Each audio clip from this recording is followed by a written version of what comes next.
Hey, Travis Watkins here, coming at you live here on Facebook, and I wanted to discuss a couple more strategies with you on what's yours and what's theirs when it comes to filling out an IRS collection information statement.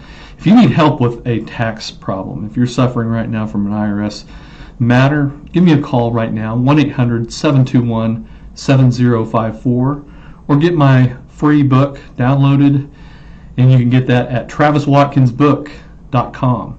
All right, I kind of ran out of time yesterday, and I was talking about some pretty important stuff when it came to filling out one of the IRS's forms when you owe taxes and try to ask them for a collection alternative or a remedy, and that is the IRS Form 433, tongue twister there, Form 433A for individuals.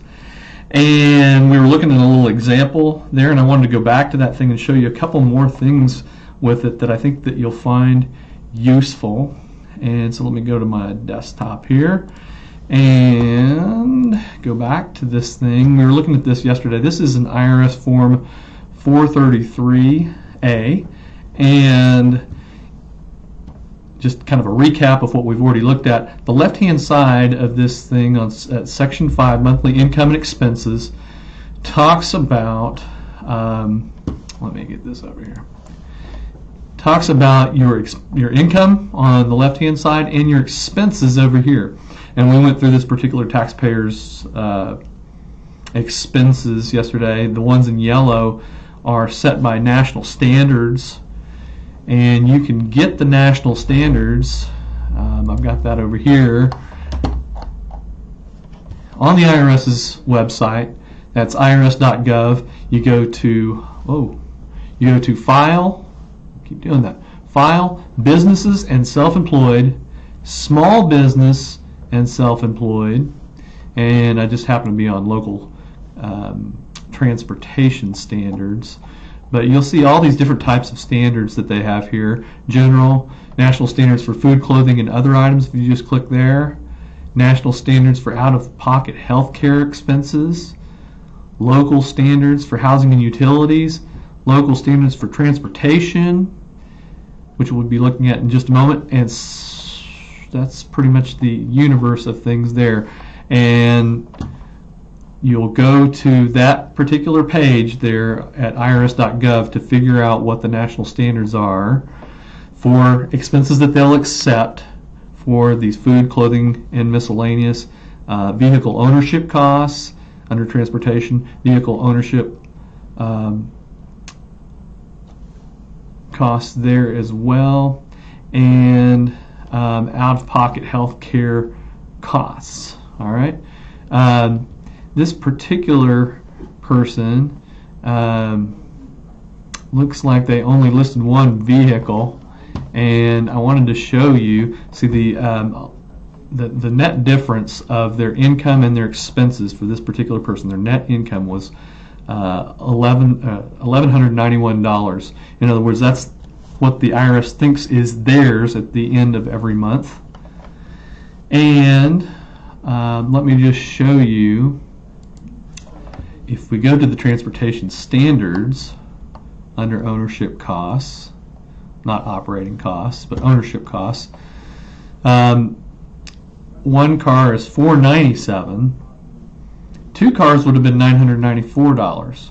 So they had one listed at $503, and then had their ownership costs at $504, which actually exceeds what that would have been. But if they would have listed two cars there, then that would have actually, the difference there is about $500. That would have brought that net difference down from $1,191 minus about $500. That brings it down to, almost $700, $691.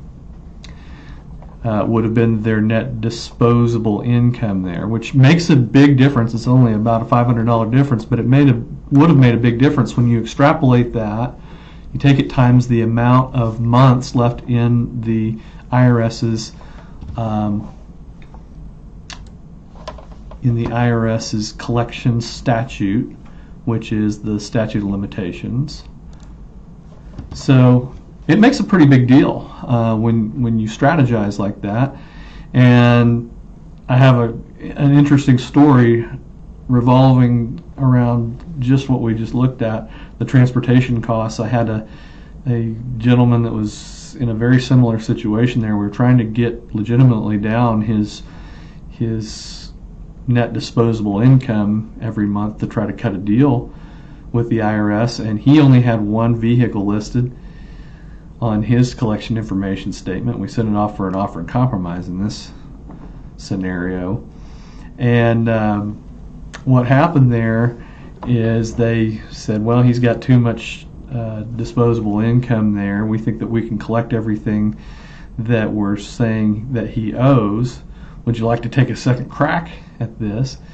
And so I offered him the, I guess, kind of unorthodox advice to him anyway, to go out and get him a second vehicle.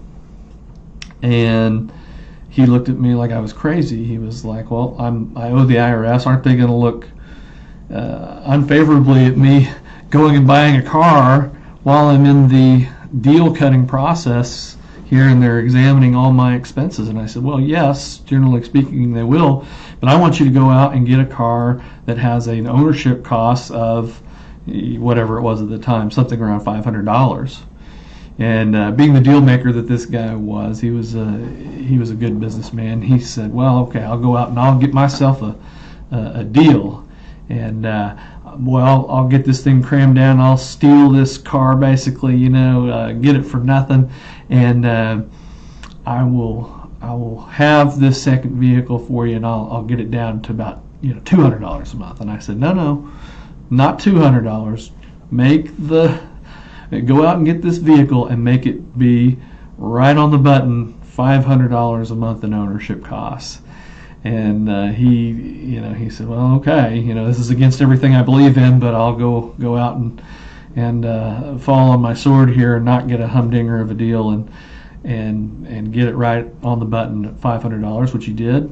We showed that to the IRS, and lo and behold, we got ourselves an offer and compromise because we were right there at the national standards, and the IRS would accept that, and not a dollar more or less, really. You might as well go ahead and get legitimate expenses and bump them up to those national standards at the very least, and it can make a big difference. That $500 per month in what your collection potential could be if you've got like 5 years remaining on the statute of limitations there with the IRS, and you're whittling off $500 a month. Let's do the math on that over 60 months.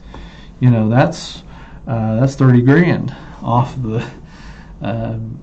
of what the IRS believes that they could collect against you over the course of, say, 5 years. So it can make a big difference. And these are the types of strategies that you need to be employing when you're doing that collection information statement, that Form 433A, and to legitimately get your reasonable collection potential down as low as possible, so you can get some type of of relief from the IRS, be it offer and compromise or even installment agreements. Nowadays, you'll have to be employing these same types of strategies. All right, and if you want help doing these types of strategies, I have these outlined in my book that you can pick up at traviswatkinsbook.com. You can download a copy there. Or if you're ready to get after it with a tax professional to help you out with these types of strategies, call us today, 800-721-7054. All right. I appreciate you watching all these, and hope you have a great day.